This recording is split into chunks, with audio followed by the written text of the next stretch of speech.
Buenas tardes, soy la maestra Susana Celis, docente de la Universidad del Noreste de Tampico, Tamaulipas. Nos encontramos con el presidente del Consejo Directivo de CUTSI Autismo AC, el maestro Luis Antonio. Muchísimas gracias por concedernos esta entrevista.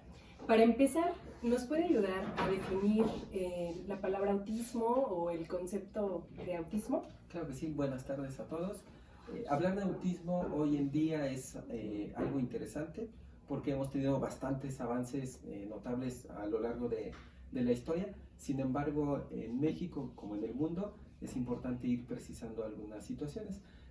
Cuando hablamos, esto es importante precisarlo porque la manera en la que yo conciba el trastorno va a ser la manera en la cual voy a intervenir, es decir, como tú lo comprendes, lo vas a trabajar. Y tendríamos que precisar en un inicio por la parte del concepto, ¿no? Hoy en día el concepto es muy difícil encontrarlo porque todas las definiciones apuntan hacia las características diagnósticas, no hay algo que nos identifique de manera teórica el concepto, ya sea libros, algunos diccionarios, etc. Sin embargo, podemos hacer como un resumen, ¿no? Y lo definiríamos de la siguiente manera: es una condición del neurodesarrollo que impacta el funcionamiento cerebral, generando alteraciones en tres áreas importantes del desarrollo: comunicación e interacción social, patrones repetitivos y restrictivos del comportamiento y alteraciones sensoriales.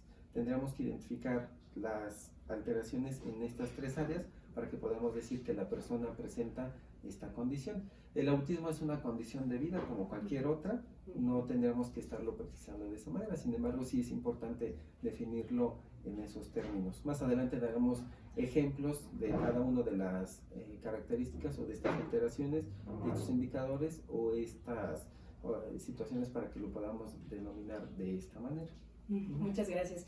Es importante decir que corresponde a un trastorno del neurodesarrollo porque anteriormente se tenía como alguna idea de que era más por el vínculo o alguna situación. ¿Qué nos puede decir de este aspecto? Claro que sí, toda la información va con base ahora sí que a los sucesos históricos, cómo se va generando toda esta situación.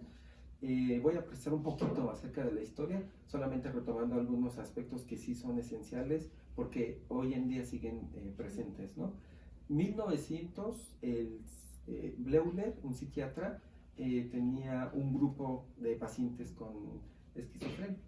Él fue el quien determinó, observó en ellos una característica peculiar: aislarse del grupo social con el que estaban ahí. Entonces se determinó que esa era una característica de la esquizofrenia, el autismo, es decir, retomando el significado etimológico, estar encerrados en sí mismos, aislarse. Hoy en día sabemos que no es que estén encerrados en su mundo, sino que están en el de nosotros, pero lo que tienen es dificultad para poder interactuar.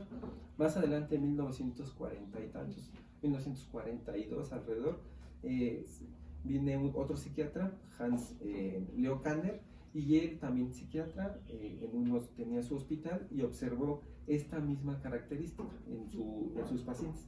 Se aislaban, pero dentro de todas las características importantes que Kanner nos dice es que él descubre que es una entidad nosológica distinta, es decir, no es esquizofrenia, tiene que ver con otra característica. Entonces se llamó trastorno del contacto afectivo.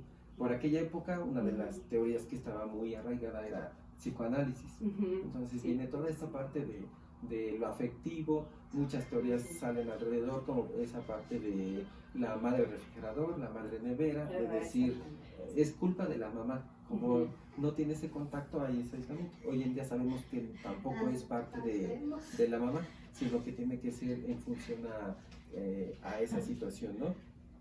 Se descubre que, de hecho, Kanner nos da muchos elementos, ¿no?, para referirnos a esa parte. Y él ya apuntaba desde ahí, parece ser que es algo del desarrollo. No se da como algo biológico, neurológico.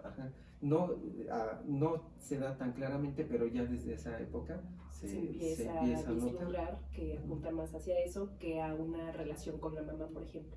Es por eso que tendremos que identificar como esas características, ¿no?, en función a cómo es que va. ¿Qué es lo que observó Kanner? En un estudio, ustedes pueden consultarlo en internet, en los 11 casos de Leo Kanner, creo que una lectura obligada para todos nosotros que estamos en esta área. no necesariamente los que trabajamos con esta característica, pero sí como parte de la cultura conocerlo, ¿no? Así ustedes pueden descargarlo en internet, léanlo. Hizo una magnífica caracterización e identificó estas peculiaridades. Desde aquella época ya se hablaba de peculiaridades en el comportamiento, es decir, clasificar, hacer torres, aislarse, etcétera, ¿no? 1943, al otro lado del mundo, Hans Asperger, o Asperger, como ustedes quieran llamarlo, está correcto. Estudió 4 casos, también psiquiatra, algo que no había hoy en día, algo que no había en esa época, que hoy en día sí es el internet. Ellos no se conocieron y sin embargo describieron la misma característica. Él observó que también era algo distinto y manifestó como diferentes características, ¿no? Por ejemplo, adultos pequeños, porque tenían un lenguaje como muy, no tan rimbombante, pero sí como más avanzado. Decía como los adultos chiquitos, por el lenguaje que utilizaban. Me voy a adelantar 40 años más, en 1980 alrededor, con Lorna Wing. Ella descubre los textos de Asperger y dice: a esta condición le vamos a llamar el síndrome de Asperger. Fíjense, 1980, cuando surge toda esta situación que es importante irla definiendo, ¿no? Que de hecho ya la había descrito otra persona que hizo la biografía de Asperger, pero no fue tan difundido como fue Lorna Wing, a quien se le atribuye toda esta parte. Se traducen los textos y de ahí se comienza toda la parte de difusión. Que es importante hablar de Lorna Wing, la situación de que ella habló de espectro autista, es decir, el grado de alteración entre una persona y otra va a ser distinto. Es por eso que de ahí surge la parte de si conoces una persona con autismo, solamente conoces una persona con autismo, porque tanto tú como yo podemos tener la condición, pero ambos podemos manifestarla en un grado distinto. A lo mejor tus alteraciones son más en comunicación e interacción social y yo más en patrones repetitivos o restrictivos del comportamiento. De ahí es importante retomar la parte de espectro autista. Es, creo que una situación importante como tenerla clara desde el concepto de autismo, cuáles son los que se van presentando y toda esa situación. Antes y después hay autores muy importantes que tendremos que leer, pero creo que por el momento sí sería importante que tengamos presente estos 3 autores que nos van definiendo como parte esencial de lo que sucede al definir esta, pues ahora sí que esta condición de vida.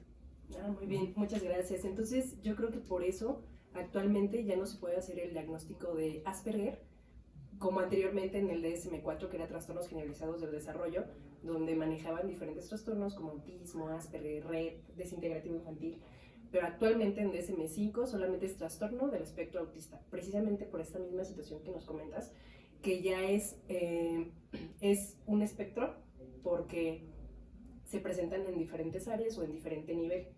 ¿Nos podrías complementar un poquito más la idea de por qué ya no se puede hacer el diagnóstico de Asperger? Porque actualmente, bueno, yo he leído aún reportes con estos trastornos o que algunos psicólogos siguen mencionando, es que tiene Asperger. Y sabemos que Asperger es parte del autismo y que es un nivel menor, por así decirlo, pero ya no sería correcto, adecuado seguir manejando ese tipo de diagnóstico.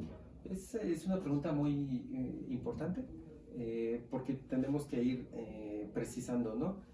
Toda la situación va en función al momento actual en el cual se va investigando, ¿no?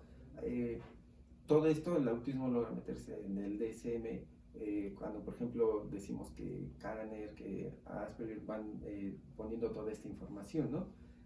Antes diagnosticábamos DSM-4 y decíamos trastorno generalizado del desarrollo y tendríamos que especificar si era tipo autista, tipo Asperger, Rett, desintegrativo infantil o no especificado. Con estos avances sabemos que el Rett tiene una base y podemos ya decir en qué es, ¿no? No especificado no quedaba tan claro y Asperger y autismo no se encontró como una entidad nosológica distinta, sino es decir, como que esta parte del espectro nos va enfocando a que tendríamos que enfocarlo pues ahora sí que en ese sentido, ¿no? En México hubo toda una corriente alrededor de cuando surge el DSM-5, porque entonces todas las personas, incluso con el diagnóstico de Asperger, decían, ¿y entonces voy a dejar de existir? Yo ya no existo, ya no tengo este diagnóstico. Los especialistas decían, ¿y ahora cómo voy a diagnosticar si sé que está? Entonces... Ya cambió, ya no es algo que se maneje en el DSM-5. ¿Qué es lo que pasó, no? Para fines de diagnóstico, sí tendríamos que decir, si yo profesional voy a dar un diagnóstico, tiene que ser con la parte oficial, son manuales de clasificación, y lo último es el DSM-5, sí, 11, y los dos apuntan al trastorno del espectro autista. Nada más tendría que definir el nivel de apoyo, nivel 1, nivel 2 o nivel 3. ¿Necesita ayuda, necesita ayuda notable o necesita ayuda permanente, ¿no? Es decir, pero no es que digamos que es un nivel de autismo, sino es el nivel de apoyo. El apoyo que se requiere. El apoyo que voy a brindarle a la persona para que pueda ser lo más independiente posible. Entonces, ahora que decías que los diagnósticos nosotros también los seguimos recibiendo, ¿no? Incluso diagnósticos que no van hacia la parte oficial, ¿no? Como autismo de Kanner, autismo kaneriano, Asperger, no sé, o que los retoman de algunas pruebas, pero no va en sentido de la parte oficial. No es que nos cerremos, sino es que tendríamos que ser claros en esa situación. Hubo otra corriente en algunos países que decían, no, es que tenemos que hablar de condición del espectro autista, en lugar de trastorno del espectro autista. Y entonces ya todos decían, tú tienes TEA en lugar de TEA, ¿no?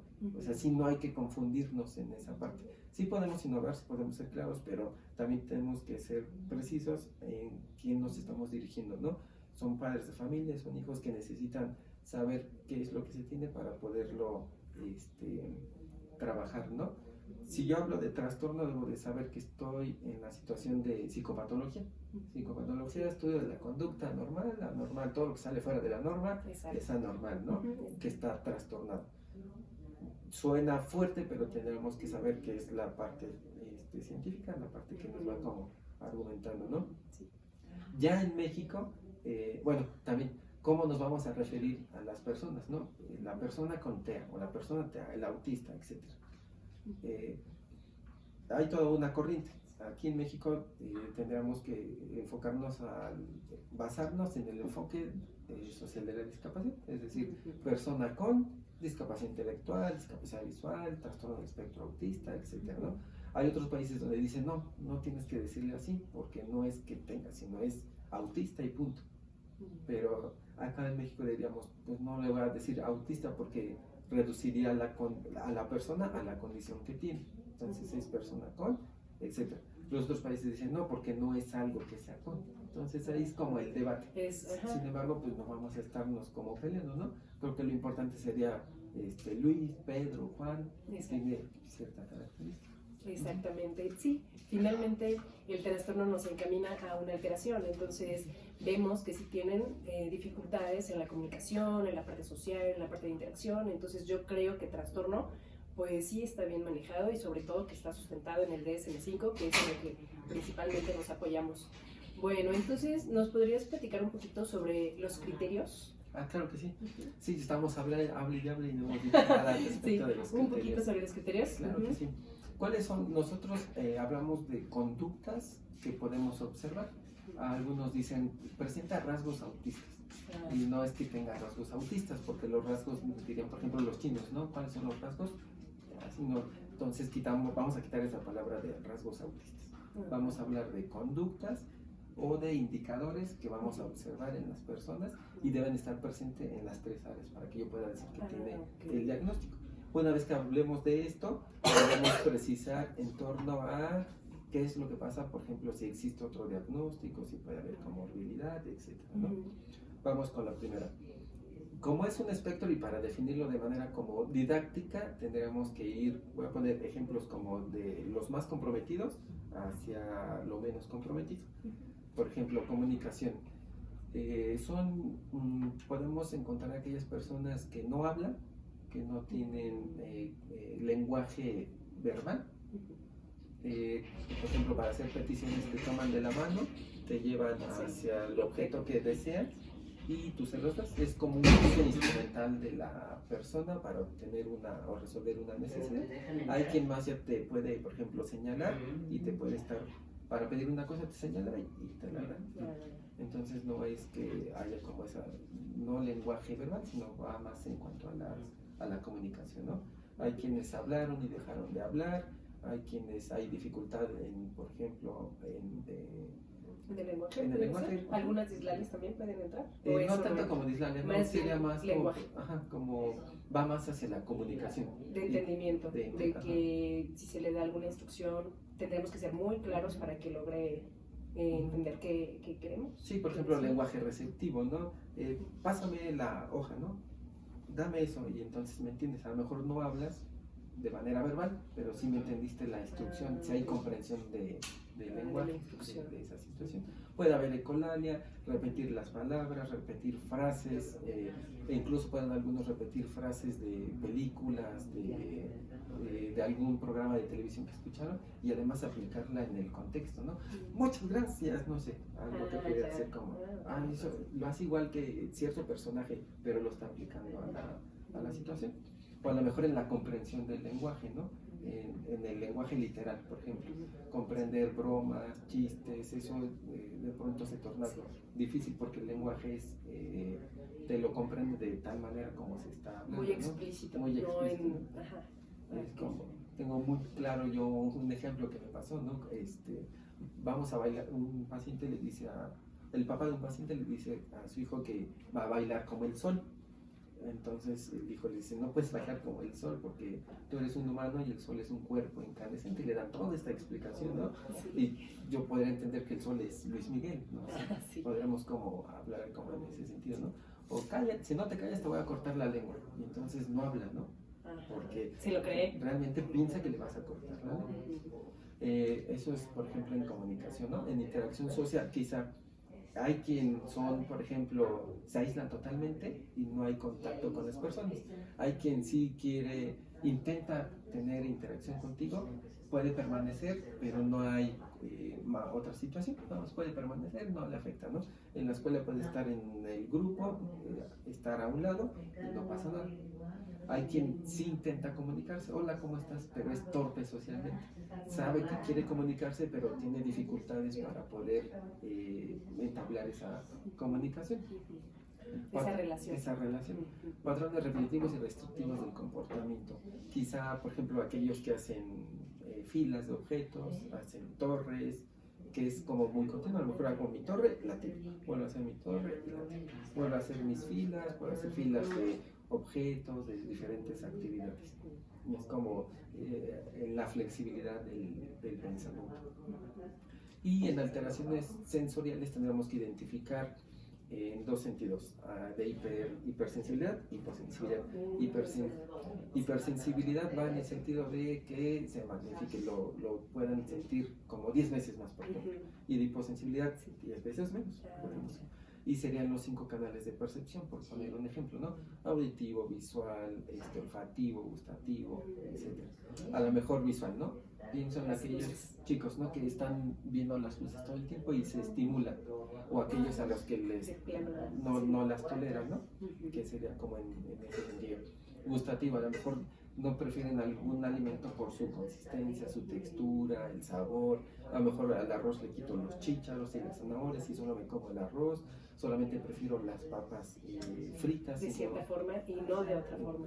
Y solamente así, ¿no? O solamente como cierto alimento porque puede ser sopa, pollo y pescado, ¿no? Y no como otra cosa porque no tolero el sabor, la sensación, los olores, ¿no?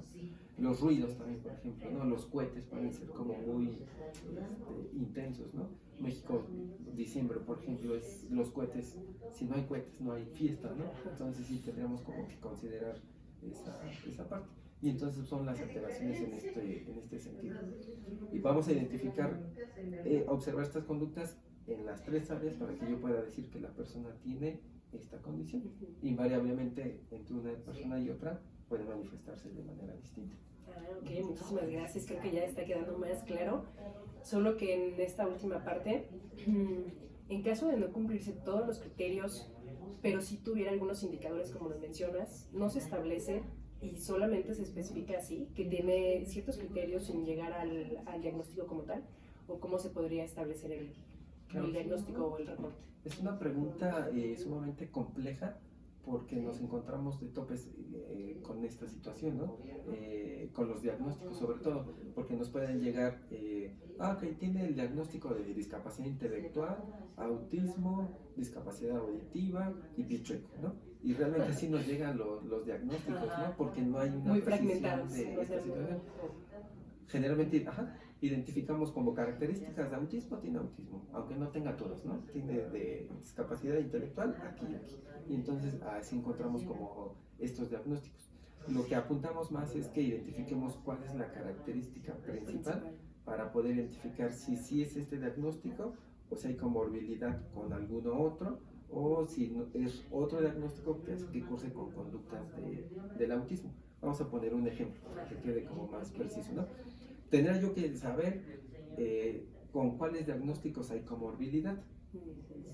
Todos los trastornos del neurodesarrollo, quizá discapacidad intelectual, TDAH, algún trastorno específico del lenguaje, no sé, para poder identificar. Porque nosotros hemos encontrado diagnósticos donde viene así, ¿no? TEA, trastorno específico del lenguaje, TDAH, y le suman un buen de cosas, ¿no? Entonces vamos a poner un ejemplo. Llega una vez la mamá de un alumno conmigo y entonces el chico llega en silla de ruedas, sin ojos, y le empieza a sentarse y le digo, lo recibo y entonces le pregunto dentro de todo llega el momento en el que le han dado algún diagnóstico y me dice sí, tiene discapacidad auditiva, discapacidad motriz, no es cierto, me dijo, tiene, es que no recuerdo exactamente, pero sí me dijo como desactualizado, ¿no? Tiene discapacidad auditiva, tiene retraso mental, discapacidad no sé qué, y TGD y problemas de aprendizaje. Entonces, ¿qué es lo que está sucediendo, no? El chico, mientras yo le preguntaba, por poner un nombre, ¿no? Le dice, Juan, cállate. Y Juan estaba, Juan, cállate. Juan, guarda silencio. Juan, guarda silencio. Y entonces le digo, ¿por qué le dieron estos diagnósticos? Es que me dijeron que tiene autismo porque tiene ecolalia. Y le digo, okay, tiene patrón repetitivo y todo eso.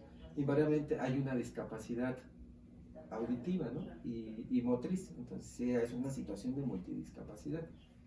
¿Qué es lo que está sucediendo? Que esa discapacidad hace que curse con conductas que podrían parecer, por ejemplo, de autismo, ¿no? Como la ecolalia, los patrones repetitivos, pero es algo más por lo sensorial, más allá que sea autismo.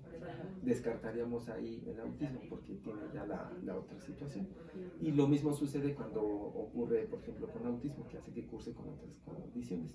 Sí podría ser, por ejemplo, cuando cursa con algún síndrome epiléptico, que también tendremos que identificar, síndrome de West, de Lennox-Gastaut, no sé, algún otro que quizá sea lo principal y hace que curse con conductas de autismo, pero no necesariamente sea autismo. Tendríamos que tener nosotros ahí como el ojo bien fijo para poder observar y también apoyarnos de otros profesionales, ¿no? Si es, por ejemplo, de una condición como un síndrome epiléptico, sí tendríamos que mandar a hacer los estudios. Y tener cuidado, ¿no? Porque no tampoco vamos a mandar a hacer estudios de todo, ¿no? Generalmente nos llegan, es que le hice el electro. Pues realmente el electro no nos da otra situación más que ni los psicólogos sabemos a veces interpretar, ¿no? Sí tendríamos que... Siempre trabajar a la par cuando es necesario, ¿no? Con un psiquiatra, con un neurólogo, y no dar diagnósticos nosotros solos, sobre todo si tienen base biológica. Claro, sí, no, en ese sentido.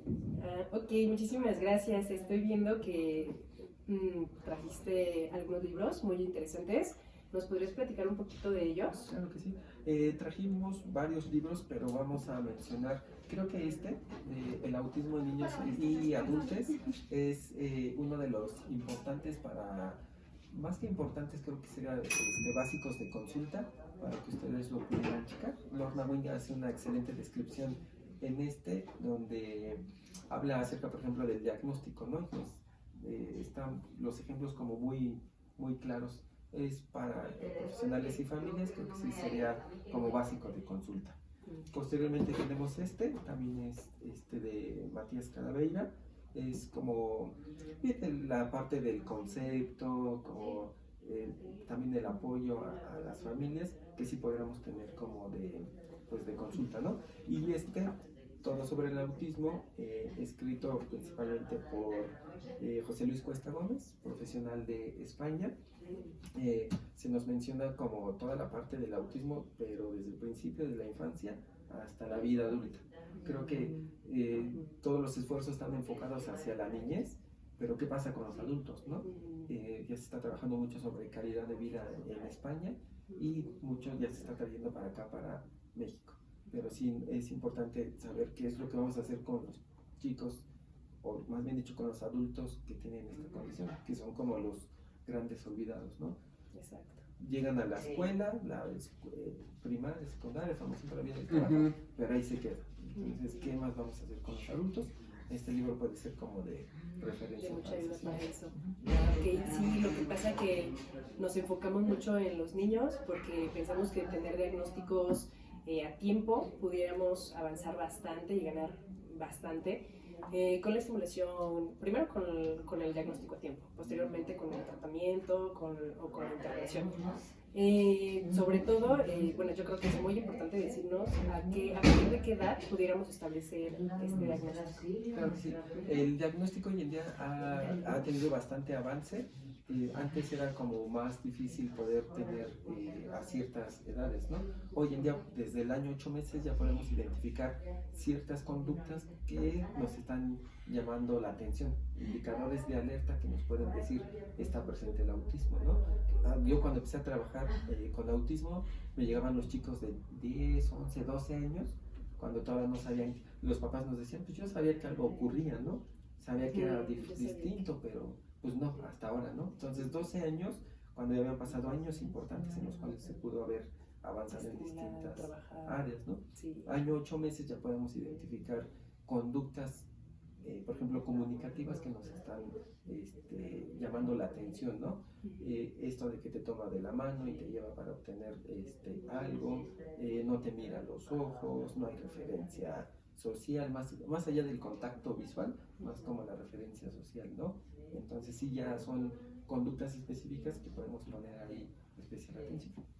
Ok, y por ejemplo, algún niño con trastorno del espectro autista, definitivamente no te va a abrazar, o si hay niños que aunque tengan esta condición sí son afectivos. Es que todas son buenas como preguntas, mitos ¿no? también, ¿no? Pero, a veces es de que no, pues si te abraza y todo, entonces no tiene, pero pues en realidad sí está cubriendo otra serie de características o criterios. Gilles de Klerk, también una de las teóricas importantes que tendrían que ver, no traje el libro, también es uno muy bueno, nos habla de varias cosas, ¿no? Una de ellas es que identifique primero saber, por ejemplo, qué es el autismo, posteriormente tengo que ver cómo se manifiesta, por ejemplo, el autismo en la persona y después tengo que ver a la persona detrás del diagnóstico. Es decir, esto nos llevaría, por ejemplo, a identificar que como todos tenemos personalidades, es decir, yo puedo ser como muy retraído, quizá más afectuoso, extrovertido, etcétera, ¿no? Entonces, las facetas de personalidad no tienen nada que ver como con la condición, ¿no? Y es un mito esa situación de que si no te abraza, pues tiene autismo, ¿no? Igual tienen sentimientos, pueden expresarlos, quizá les cuesta trabajo, pero no es como esa situación de que a lo mejor quizá pueden acercarse y tocarte así o no sé, pero sí sienten, sí aceptan un contacto físico. Sí, claro que sí. Es más que nada como por ejemplo el nivel de apoyo que requieran o que necesitan para enseñar. Por ejemplo, quien era diagnosticado con Asperger sí tiene esa necesidad de acercarse, pero le cuesta trabajo, ¿no? Hay quienes están casados, quien tiene esta situación, quien tiene una familia, quien tiene hijos y va más allá. Entonces sí es como que quitar ese mito va más hacia otro sentido. Muchas gracias. Y respecto al tratamiento o a la intervención, ¿qué nos podrías comentar como aspectos clave que se podrían trabajar a partir del diagnóstico temprano o el diagnóstico pertinente en edad escolar? Algunos ejemplos, algún material que nos pudieras recomendar. Claro que sí. En cuanto a intervención, lo más importante que debemos de tomar en cuenta es que entre más temprano se reciba, va a ser mejor. Y creo que algo de lo que nosotros apuntamos es que cualquier método debe de ser ajustarse a la persona, no la persona a los métodos. Hay personas o profesionales que son especialistas en algún método y quieren hacerlo para todos, y no es así. Entonces, para todo hay, ¿no? Entonces, como también habemos profesionales, no tendremos que casarnos como con algún en específico. Hay muchos métodos con los cuales se puede trabajar y debe ser el acorde a cada persona. Entonces, lo primero sería trabajarse desde lo más temprano y ir en función a los apoyos, ¿no? Tendríamos que trabajarlo también, por ejemplo, en el contexto escolar, contexto terapéutico o contexto de la casa, ¿no? Que sea más hacia la vida independiente y se ajuste también a las necesidades de cada chico, ¿no? Cada chico, cada paciente o cada alumno, o cada hijo, sea como nosotros lo estemos trabajando. Métodos hay bastantes. Tendrán que apuntar hacia las áreas de alteración, a lo mejor de comunicación. Podremos hablar de algún sistema aumentativo y alternativo de comunicación, PECS, a lo mejor en el contexto educativo trabajar la metodología TEACH, estructurar el ambiente, estructurar toda la situación con la cual va a trabajar, e incluso eso lo podemos llevar a la casa, ¿no? Es decir, darle una estructura de qué es lo que va a estar realizando, y eso le va a dar un gran avance. Ahora, por ejemplo, con la contingencia, se puede mantener la estructura, quizás no van a la escuela, están en casa, pero manejamos las actividades, ¿no? Las actividades deben estar, por ejemplo, diferenciadas, ¿no? Todos los lunes, ¿qué hacemos en la escuela? Tenemos honores a la bandera, tenemos activación física, no lo sé. Lo mismo podemos hacer acá, definir como ciertas actividades por ciertos días para dar como esa estructura. Sábado y domingo sabemos que a lo mejor el sábado va más relajado, el domingo va como más al descanso, actividades familiares, etc. Entonces va como en ese sentido, ir hacia lo que realmente va a ser funcional y no quedarnos como en la metodología que solamente va hacia la escuela o al consultorio. Tendremos que apuntar más hacia el desarrollo de esta... En sociedad. El funcionamiento en sociedad y sobre todo la independencia, que pueda, por ejemplo, manejarse solo, manejar dinero, cuestiones así. Y entonces, sobre todo, bueno, es importante referentes visuales. Ajá. Y trabajar por rutinas. Claro, sí, uno de los aspectos en el autismo es este pensamiento en detalles y este pensamiento visual. Es por ello que utilizamos todos los apoyos visuales, son geniales para ellos, ¿no? Incluso hasta para nosotros también, para todas las personas nos dan como cierta claridad, ¿no? Los semáforos, todo nos da como esos apoyos para poder funcionar. Sobre la asociación que fundaste, sí me enteré de algunas noticias que trabajaste algo en la comunidad. ¿Qué nos puedes platicar sobre tu asociación y sobre las estrategias que estás implementando para apoyar a estos pacientes? Claro que sí. CUTSI Autismo surge de la necesidad de trabajar con las personas con autismo de una manera especializada. Tenemos diferentes objetivos, diferentes proyectos. Las actividades principales es la evaluación, que incluye la detección y el diagnóstico, la capacitación a profesionales. Estamos por todos lugares capacitando a los compañeros profesionales, y también en esta parte de responsabilidad social tenemos diferentes proyectos. Uno de ellos es ciudades incluyentes. Tratamos de que se pinten, por ejemplo, pictogramas en el piso para que las personas con alguna condición del neurodesarrollo, no solo autismo, puedan observar y pasar la calle. Es una tarea tan sencilla que no le tomamos tanta atención, pero que para ellos puede generarles cierta dificultad.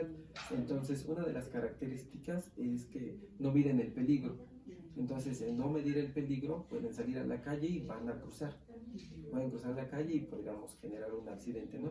Si nosotros les ayudamos y ponemos estos pictogramas, ellos podrán identificar que tienen que pararse, tienen que observar y tienen que identificar en qué momento pueden pasar la calle, y entonces cruzar la calle sería hacer una actividad segura para ellos, poderlo realizar. No estamos tan preparados todavía, es una actividad que surge porque alguna vez vi en algunas publicaciones en España que hicieron eso para que en los colegios pudieran pasar la calle hacia el colegio. Entonces acá lo tratamos de llevar hacia el contexto real, ¿no?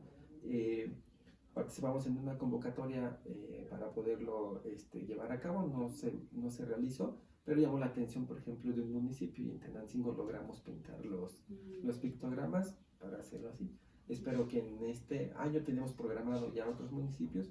Ahora con la contingencia se ha frenado un poco esa situación, pero le vamos a dar continuidad más adelante. Otro de los proyectos es estar trabajando con toda esta situación del cine incluyente, ¿no?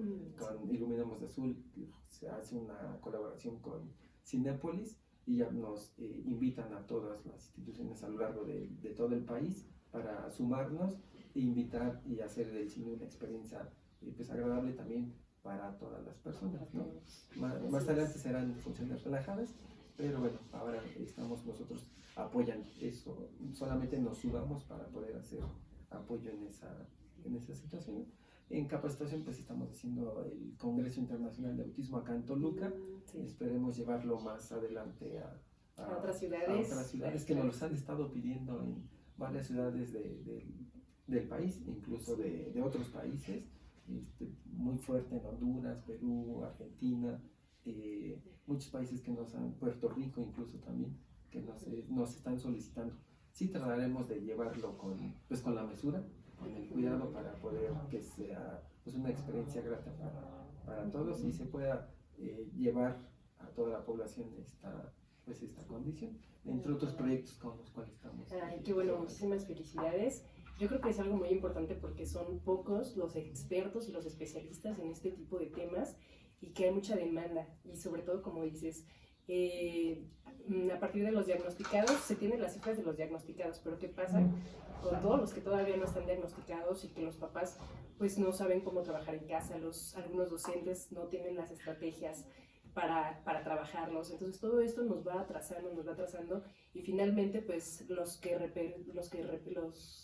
se repercute pues es en el alumno, en el niño, en el paciente. Entonces pues muchísimas gracias. Yo creo que ya dimos el primer paso, que es estar informados, que aclarar todo este tipo de dudas. El paso 1 es el diagnóstico pertinente y pues de base científica, y como lo dijiste iniciando la entrevista, a partir de un buen diagnóstico pues se hará un buen tratamiento o una buena intervención, que es lo que estamos buscando. Pues te agradezco muchísimo. ¿Quieres agregar algo que nos haya faltado mencionar? No, pues sí parece que estamos bien, solamente precisar esa parte de experto, ¿no? Dicen los compañeros profesionistas que trabajamos en esta condición que no puede ser experto en una condición que no está determinada, ¿no? Porque no sabemos qué lo provoca, ¿no? Síndrome de Down sabemos específicamente qué es lo que sucede, con autismo no, entonces algunos estamos como en esa onda de, pues no nos llames especialista, experto, porque no está. Entonces, pues más allá de esa situación, si precisarlo, somos profesionistas y estamos en esa parte de apoyar, ¿no? Estamos aprendiendo siempre, de todos podemos aprender para poderlo trabajar y pues todos hacer nuestro papel, ¿no? Profesionales, papás, maestros, no sé, toda la sociedad, y creo que entrevistas como esta es de gran relevancia porque podemos llegar a más personas, ¿no? No sabemos, dicen que la discapacidad no la ves hasta que te toca, ¿no? Entonces algunos creemos que no está presente y no pongo atención, pero no sabemos más adelante, ¿no? No por alarmar, pero quizá algún amigo, algún vecino, el sobrino, el nieto puede presentar esta condición, ¿no? De la cual ahora ya se sabe más. Entonces, sí, exactamente. A la orden de nosotros. Muchas gracias. Yo me refiero por el impacto y la funcionalidad que ha sido todo tu proyecto. Pero sí, tiene mucha razón, todavía hay mucho que explorar, mucho que investigar, y ojalá que gente comprometida pues vayamos siguiendo ciertas pautas para ir ampliando todo este conocimiento que todavía falta y que nos han dejado autores, nos han dejado teóricos científicos, y que todavía nosotros pudiéramos seguir en ese camino.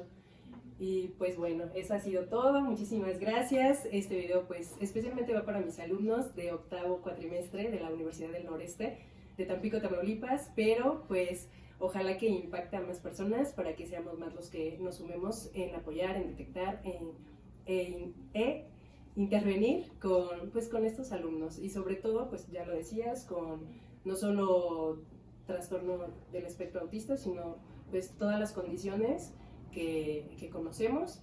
Pues es muy importante que sigamos impactando en ellas para bien de ellos y pues de toda nuestra sociedad. Muchísimas gracias. Nada más si puedo interrumpir tantito, hay muchos profesionales a lo largo de todo el país con los cuales pueden acercarse, no sé, Fundación Hans Asperger de Tlaxcala, Iluminemos de Azul, que tiene muchos referentes en internet, redes sociales, Facebook, no sé, busquen y sigan ahí todas las publicaciones de ellos, Autismo Mochis, Centro Potosino de Autismo, el Centro Autismo Teletón, Apapacha Autismo, no sé, hay al menos en todos los estados hay alguna asociación que trabaja con autismo y que pues al final de cuentas somos compañeros y podemos apoyarnos en esta labor. En esta tarea. Pues muchísimas gracias.